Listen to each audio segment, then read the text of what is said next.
Hey, how's it going, guys? We have approximately like 2 months trying this brand. It's pretty good.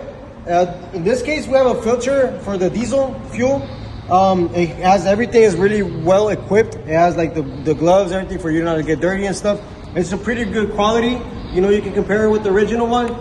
I really 100% recommend it, man. Today, we're going to bring in a filter diesel replacement. So those that have a truck or car and you have a diesel engine, then it's time to probably change your filter and you don't want to spend too much time, too much money. This might be the solution for you. Now, they do give you two parts of it, a cover top, and if you guys can see it, easy to replace. If you ever remove the filter for your fuel or any kind of injection that you have, this is probably the thing that you want to do. Every time you do a tune-up or anything like that, this is something you're probably paying for. Now, you could get an inexpensive, make your own changes to yourself.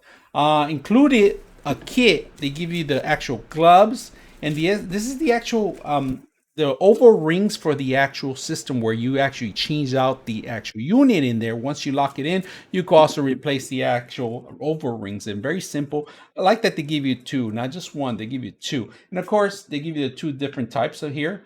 You know, if you guys can see that. We're going to put a description of what type of car you need to replace these on. And hope you guys enjoy the video.